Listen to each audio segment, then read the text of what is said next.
it was like me and this dog was connected. Like I could feel what this dog was feeling, and he could feel what I was feeling. It was the craziest thing, and it's really hard to explain, but it was something that I.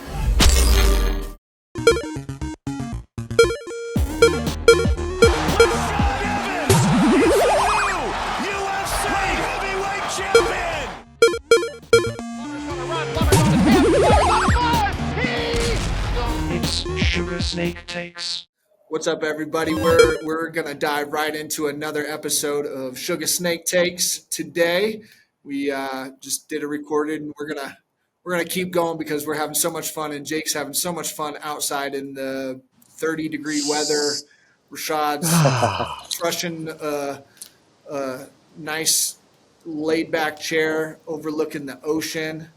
Mike's in his warm little hut, so everybody's happy. So we wanna keep rapping, but what we're going to rap about today, when we took that little break in between episodes, talking about pets, and my dog in particular, Bluto, the never-ending dog, the best dog I should have never owned. That's the description I always say of Bluto. She's such a good dog, but I'm not a very good dog owner. She's died multiple times. You and Snake and Sugar, both you guys love my dog to Blute to the rescue. Rashad, I'll have to tell you off the public record what Jake's going to do for Bluto before she dies. Okay, you got to tell me. But in the meantime, let's talk about some pets. They're important, man. They bring so much joy to so many people in so many ways. It's kind of wild to think that humans keep animals. You know, in our last episode talking about aliens, we'll probably be some aliens pets here in the next few years or something. Who knows? Maybe we already are. Yeah, totally. Better learn loyalty and unconditional love then real fast. Yeah. I'd like to come back as Bluto for sure. She's happy as Blute. a clam, dude. Even though she gets hit by cars all the time and eats cement piles and weird poison stuff and all sorts of crazy shit. But Blute's Rashad, you showed me a video of Blute tripping balls in your front yard.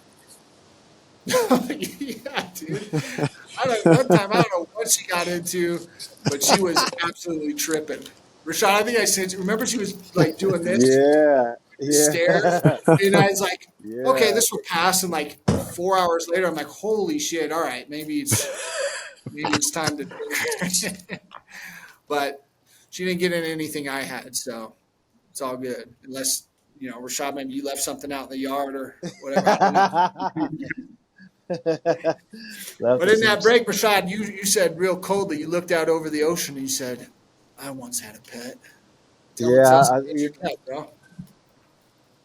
I've been very lucky to have two great dogs. One was this dog named Rex, and Rex, I got him as a blue light special. I got him. I went to the pound, and they were getting ready to kill him like the next day, and there was just something about this dog that just drew me and my girl in, and we got this dog. And she never had a dog at the time, but that dog ended up being like the most, like the best dog ever, and a very grateful dog too. You know what I'm saying? Like it almost like he understood the fact that he was about to die, and we just practically saved his life.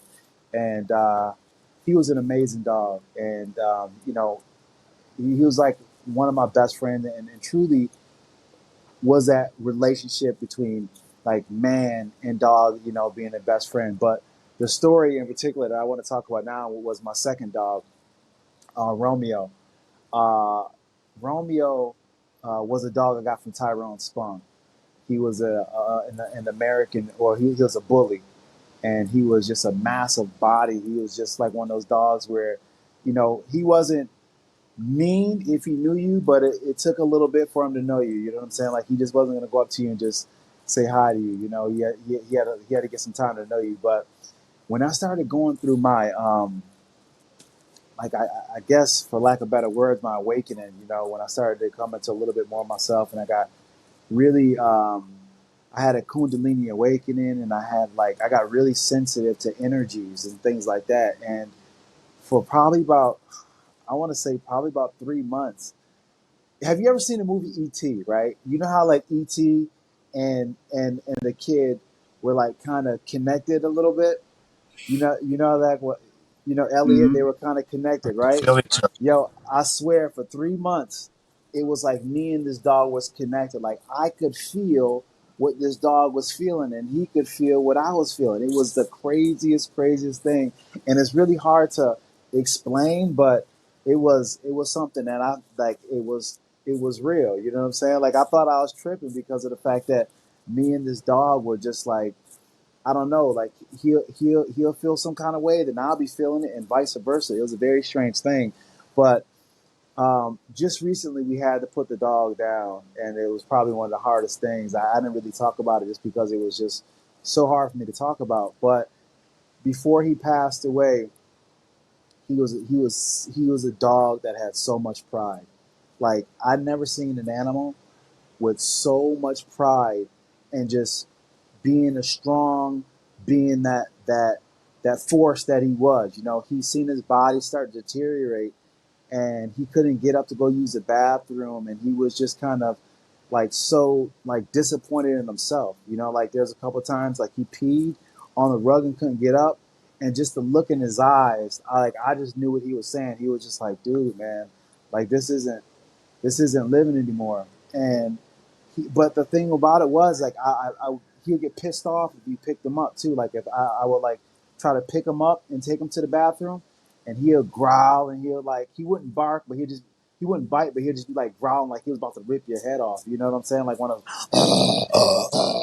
like one of those kind of things, right? Going crazy.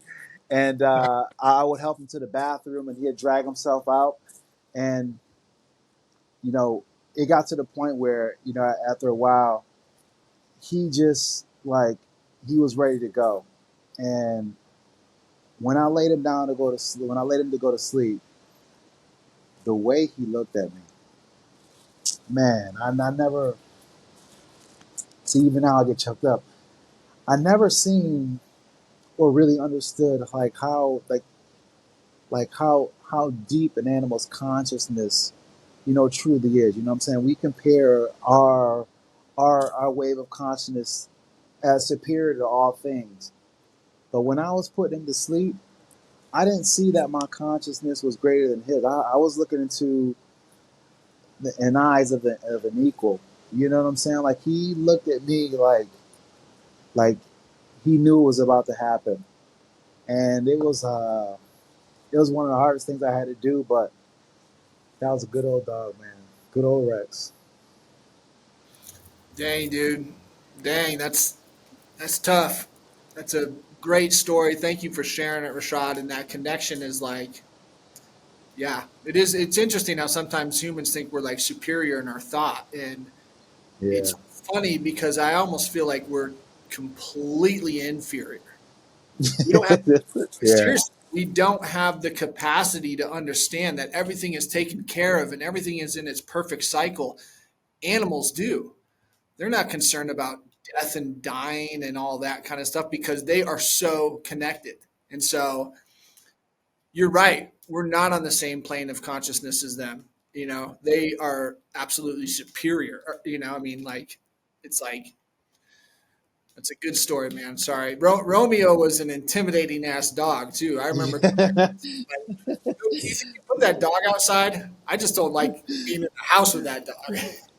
I know it's always bad when you got to invite people to your house, and then when they walk in, you got to give them instructions on what to do. I get bit by your dog. Yeah, It don't. always sets it off like, okay, look, don't look at him. If he comes up to you, don't try to pet him.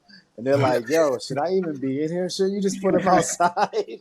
Right. Yeah. I don't like being around with the kids because dogs are great with kids, you know, and if Yeah, yeah, Easy comes running up on you and starts blasting you, getting all crazy the way Easy does, Romeo's like, yeah, it's time, you know, and yeah. I don't want to be any part of that. So That's great. Thank you, Rashad, for sharing that story, dude. That's a powerful You're story. welcome, man. Sorry, Romeo's passed, but you'll see him. You get to walk him. That's what they say is your dog, your best dog, is who carries you into the afterlife over the river Styx.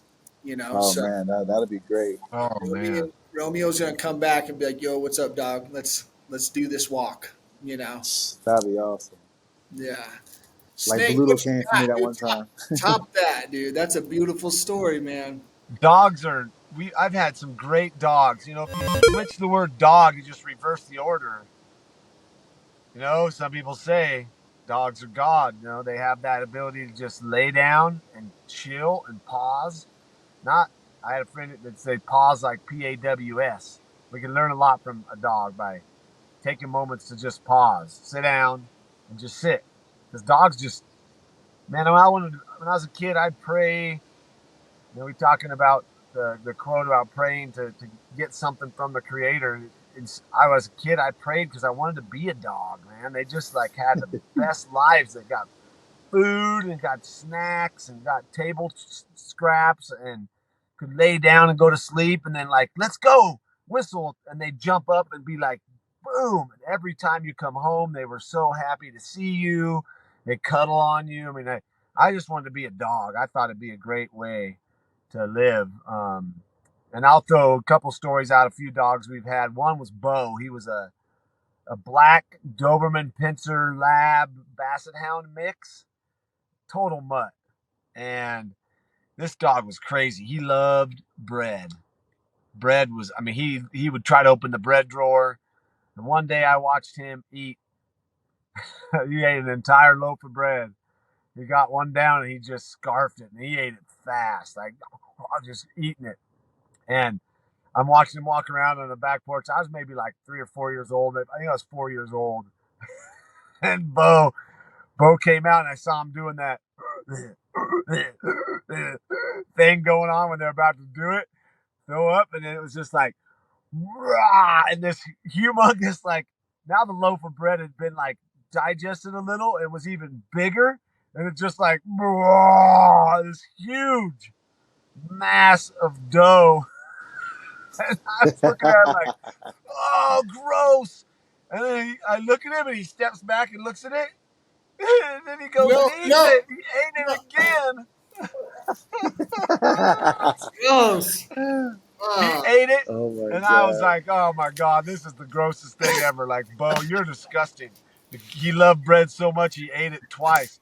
So that was one Man. story of not so like as deep as Rashad's with yeah. Romeo, but I've had some great dogs. My dogs that I got when I first met Colette, she worked at a Humane Society, and I went and got Ray Ray.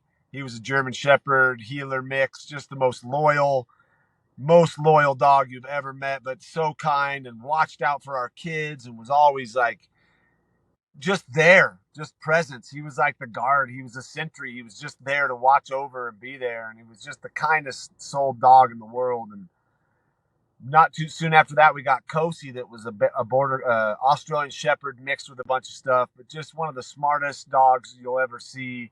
This kind of dog that would sit in a room and you would be talking. Me and Colette would talk, or there'd be someone there, and she would listen to the person talking and look. And then when the other person talks, she'd look over and listen to the other person responding. Like, this dog was in it and aware. So smart. So smart. You could put a treat on her, or Ray Ray, you put a treat on his nose and tell him to stay, and he would stay. And he would stay for so long. You could leave the room, come back, and he'd still just be sitting there with the treat on his nose. And dogs are awesome, man. They're and not just dogs. I mean, pets in general. Having to put those two down was super hard to be there with them and to help walk them, to the other side. I mean, just you want to outlive your pets. That's all I can say. And I've outlived a few and hope to outlive more. But you know what? Using the reishi and the ganaderic acid in the reishi, our supplements, our tinctures at Umbo, and just getting that lovely mushroom in my system, my allergies have gone away. And so there's a black cat named Morella. We found her up in the forest in Coeur d'Alene, and she's this amazing, just looks like a puma. She looks like a a panther. I mean, like a black panther, man. She's a beautiful cat. And I have a cat now, which I've never had. And I realize, dogs are great. They're amazing, and all the loyalty and companionship and how great they love to fetch and come back and all this. They still will go take a dump somewhere where you walk or in the house on something. This cat actually goes out the door into her own space and does her business and comes back. Yeah, cats are superior. I've realized now, cats are so cool. They're so amazing. They purr. They're pretty amazing animals also as pets. So much love to all the great pets out there. They're such great companions. Make you feel good. Jasmine, the current dog we have, whenever I, back, through the last couple of years, there were moments where I cried quite a bit, would just open up in the evening and just let it out, whether it was something I did that day that I wasn't proud of, or just sometimes overjoyed with like my gratitude for being alive and having what I have, the abundance I have. And every single time I would start to cry, Jasmine would run up, put her nose on my hand and like jump into my lap and lean against me and start smiling and like wiggling and laughing. And it was like, how does she feel that and know that? It's not even, I'm not joking. As soon as I start to like and start crying, bam, she's right there. It's amazing the sense she has. And animals, yeah, they're pretty superior. Pretty special. Hearing you wanted to be a dog, Jake, it makes me wonder, you spent your career throwing balls to other people. Maybe you wanted someone to throw a ball to you. Maybe you should have been a wide receiver or something instead. You ever think of that? That's what, I feel like I'm a dog sometimes when I play handball, a dog in a dog park, and someone's throwing a blue ball around, and I'm just like running around the court chasing it down, man. It's like taking your dog to the dog park for me when I get to go play handball. I can't remember where we were, Jake, or who it was we were talking to, but whoever we were talking to was a more professional person, and you were talking about how it was about religion, and you were saying, oh yeah, something about my grandma said that if you believe in God, you could be anything you want, you could do anything you want, answer your prayers, and answer all your prayers. And I wanted to be a dog, and that never happened, so I stopped believing in God. I was laughing because whoever you said that to was like totally taken back by it. Like, what? Yeah. And my grandma said that, Jesus is coming. Jesus will come and your sins will go away and all this. And so I kept waiting and he never showed up. So after a while, it was like, what's up? Yep. I started having questions at a young age. Oh, look at Mike bringing in a dog. Look at that. That's a wolf. What is that? Oh, yeah. Who's that? She's a She's a husky, huh? What is it? Yeah, Pomeranian husky mix. So she's small. She looks like a husky, but she'll only be about this size. Those huskies are smart, man. What's her name? Her name is Zoe. Zoe. Little puppy. No, where's Blue?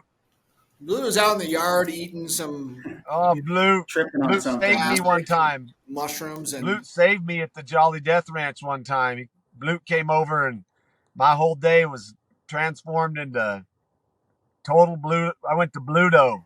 That's the new planet, Bluto. Planet Bluto? Yeah, Bluto did that for Rashad, too. Blue came to me when I was out in ceremony one time, and she played into it so deeply, like to the point where I thought she was there the whole time to walk me home, like she was the Grim Reaper, right? Because she's all in black, and I'm just like, I never expected that the dog would be the Grim Reaper, and I was just like so caught off guard by it. And I was like, wow, this is crazy. What an elaborate scheme to get me to walk to death. It was nuts, man. I remember that very clearly. Yeah, my ego definitely. A part of me died in that yard that day. Yeah. Yep, that was early on when I just remember you coming in and saying, how do I stay in this state? And I said, I think you have to die. And then you turned and looked at me like, oh, I got to die, but you're not going to die? Oh, boy. Bluto, come on, Bluto. Yeah, good stuff. That's a good That's a good take for us today. I feel pets are good and bless us in so many ways, and cats, dogs, snakes. I had snakes and frogs when I was a kid. That was my thing, tree frogs, and so they're cool critters. Really appreciative to have them all.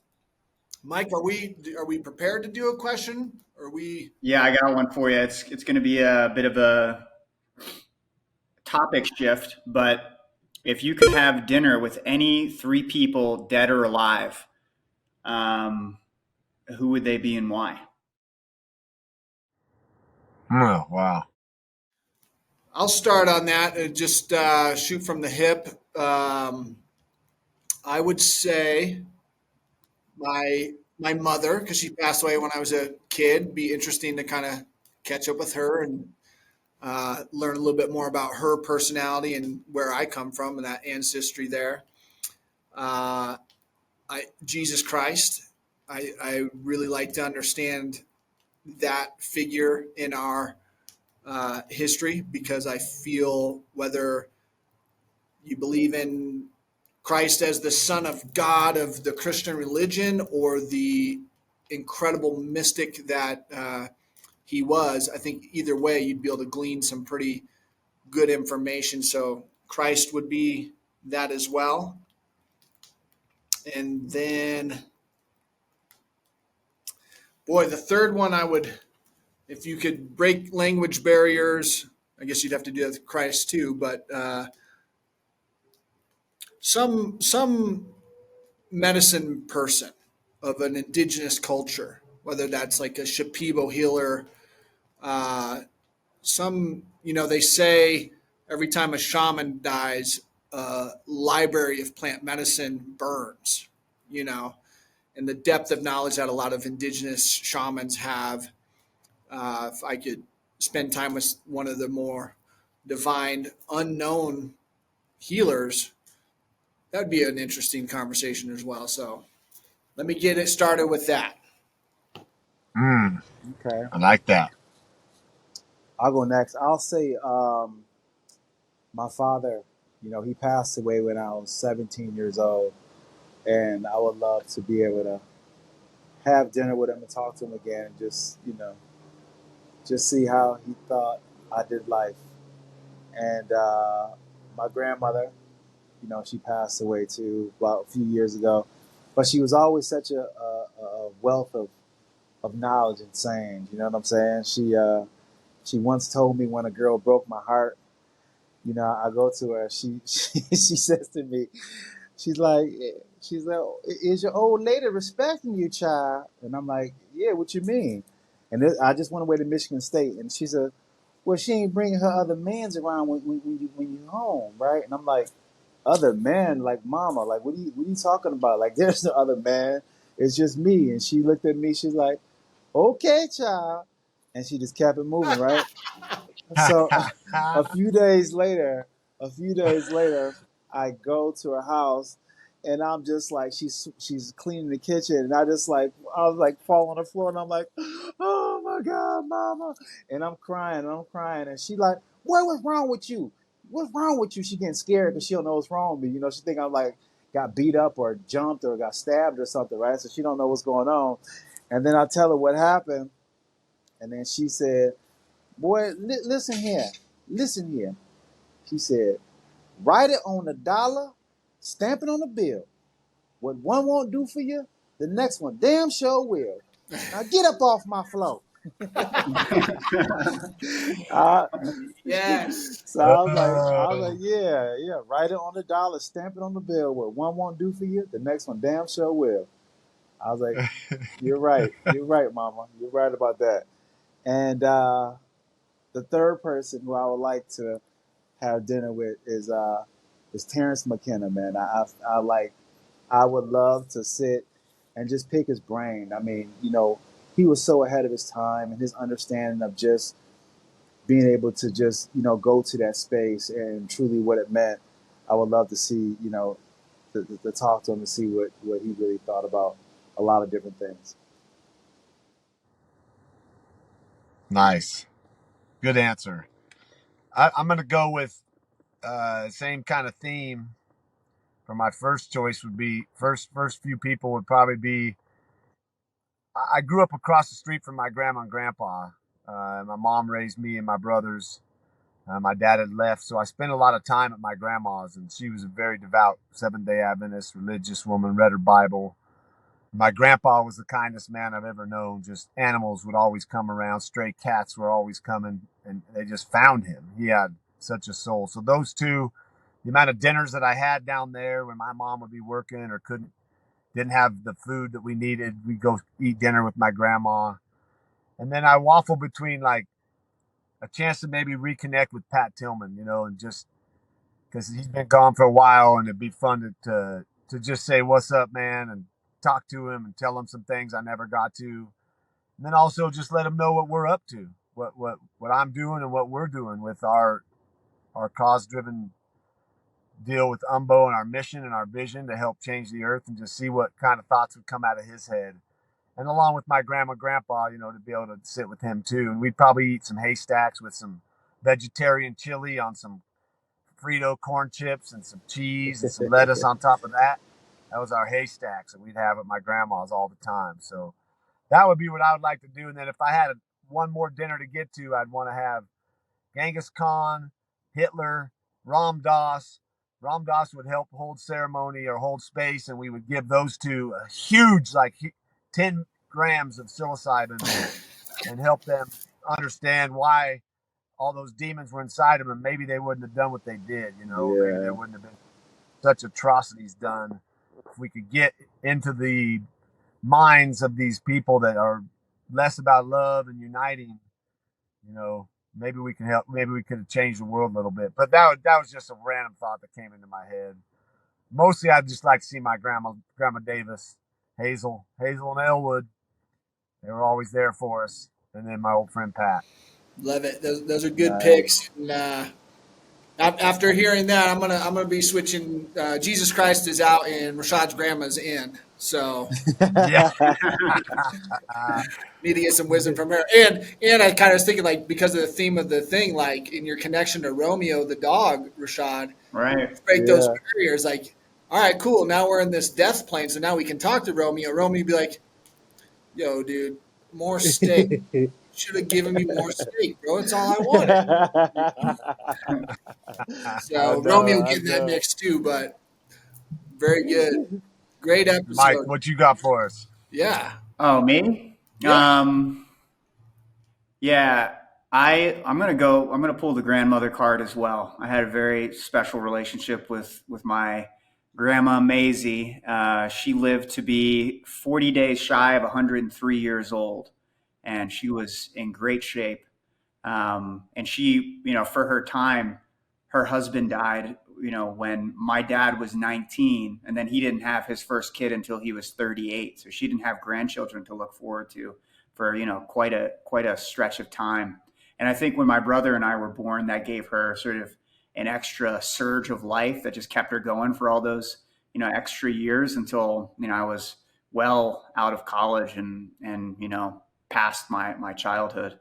But she was a very bright light in my life, and it'd be great to just sit with her and have another dinner. And I think I never met her husband, my grandfather, because he was dead before I was born, of course. So I think I'd bring him in as well, because it'd be cool to see, how they work together, and to see them together and to meet him would be very cool. And since Jesus got thrown out by Udell, I'm gonna welcome him into my dinner, since my grandma was such a it's very Christ-like of me to do that for him. But no, but no, it would be. I think that my grandmother was such a devout Christian, and in a really beautiful way, not zealous or pushy, but just like lived it, like really lived the spirit of Christ. And to see her be able to have that interaction with Jesus would warm my heart. So those are the three I'd go for. Excluding Genghis Khan and Hitler, I think we got the hell of a dinner party. Together here. Yeah. Those are good. My grandmother would be singing, man. She would always, she'll start singing out of nowhere. She'd be like, I don't know what I'll do without the Lord. And she had this like old Southern sound where, you know, it sounded like it should be on a record. You know what I'm saying? And she'd be like, Mm, what should never you do, child, keep God the head of your life. oh, I That's love it. awesome. What was her name, Rashad? But Her name was Leela Mae. Leela Mae Bryant. Leela May. nice. Man, Leela Mae. what a wonderful woman. Yeah. Yeah. Hey. Sorry, Jesus. You missed the cut. Leela May is stepping in for you. Leela Go Yeah. sit the bench on Mike's table over there. Sorry, Christ. You'll forgive me. It's cool. Mae. Yes. All right, fellas. Hey, Uh, that was a lot of fun. As always, pets are good. Dinner tables are good. Life is good. I love each of you. Thank you for rapping. And till next time, peace. Peace. You Peace. Love and guys mushroom.